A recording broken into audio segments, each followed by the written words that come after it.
It's wild when you think about it. How much time we spend scrolling. Not minutes, not hours, but days. Imagine looking back on your life and realizing you wasted whole years on your phone. I had that moment of reckoning not long ago, sitting on my couch, phone in hand, flipping through short videos like a zombie. Time slipped away, and I felt empty. And let's be honest, no one gets to the end of their life and thinks, man, I'm so glad I memorized every TikTok trend. We've become prisoners of endless feeds. And the worst part? We're the ones locking ourselves up. Every scroll feels harmless until you add it up. It's like spending your paycheck on bubblegum, worthless in the end.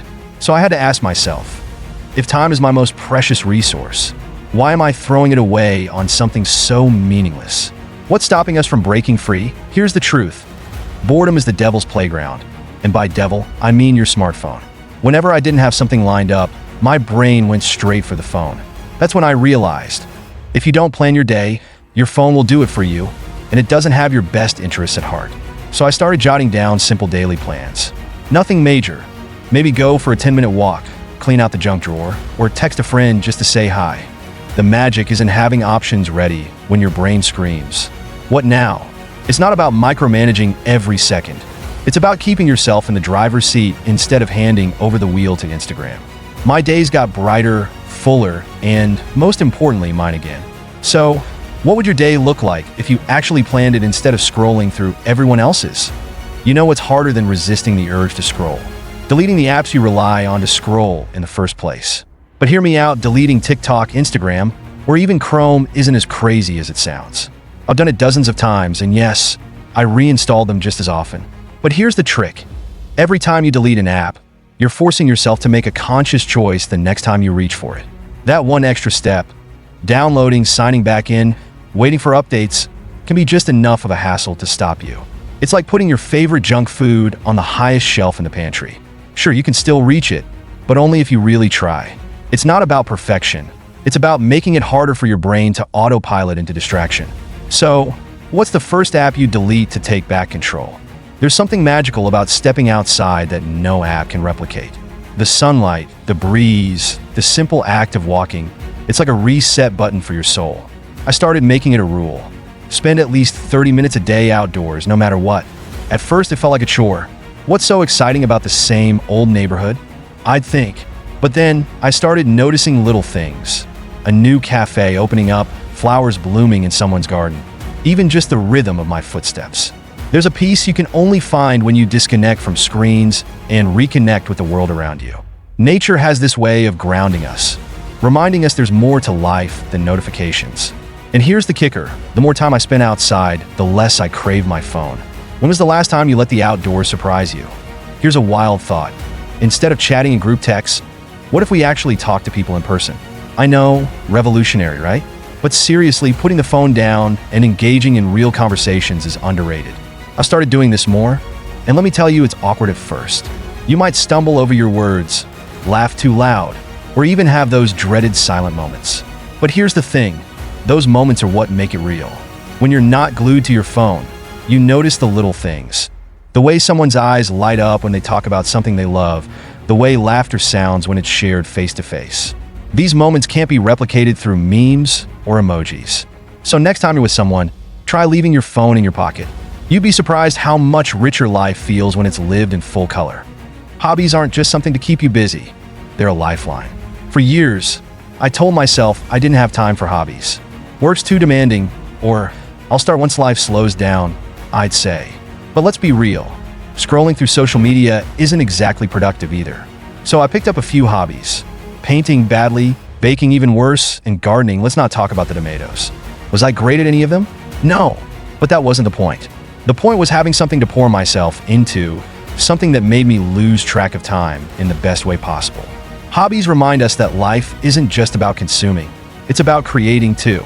They help fill the emptiness that endless scrolling leaves behind.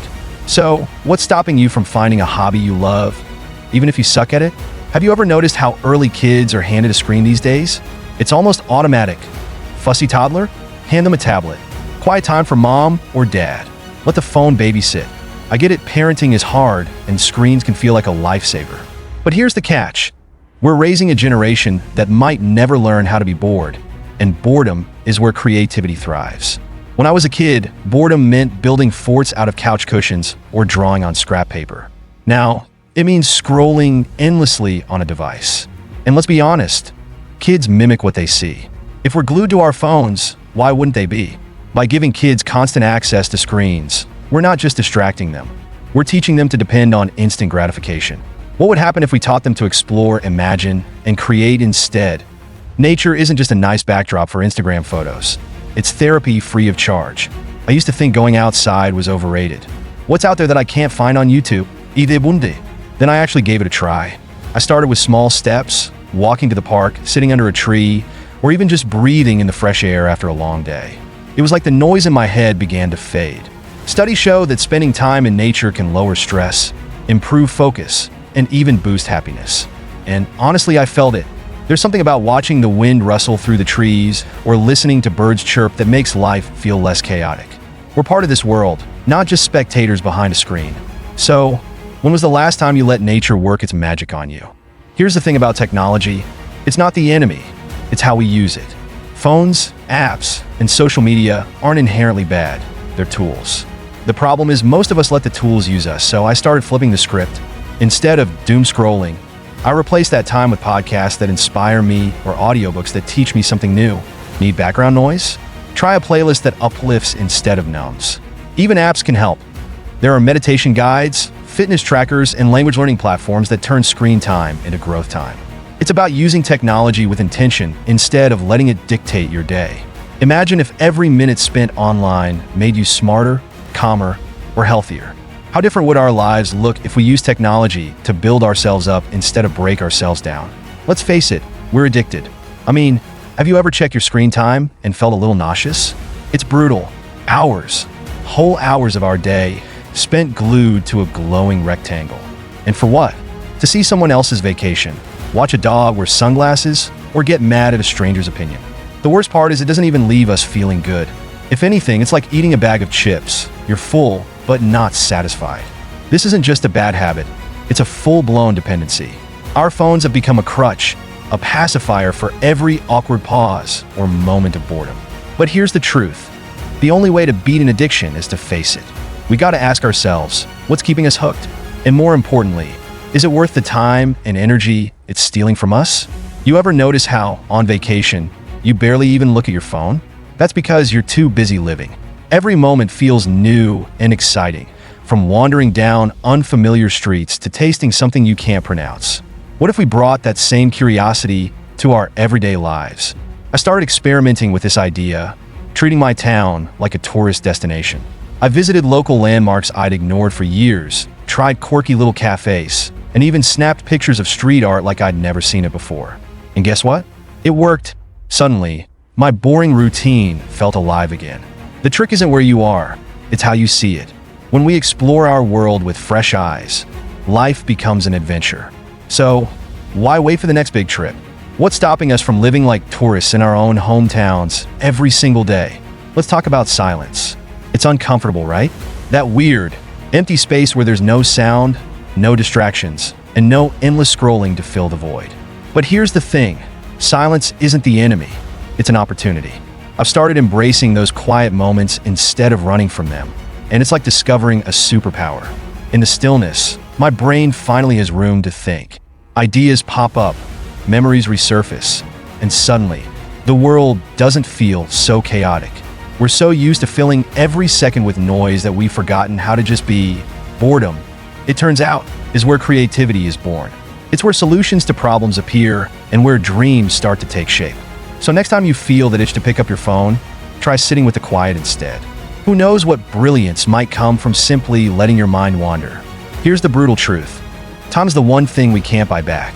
Every minute we spend scrolling, we're trading away moments we'll never get again. That thought hits hard, doesn't it? I started thinking about this more and realized, why am I so willing to give my time to meaningless distractions? Life isn't about watching someone else's highlights. It's about creating your own. Whether it's learning a skill, spending time with loved ones, or just sitting outside soaking up the sun, those are the moments that matter. Every second is a chance to do something real, something that makes your heart beat a little faster. The clock is ticking, and the choice is ours. So let's stop wasting time on things that don't matter and start focusing on what does. After all, isn't that what life's really about?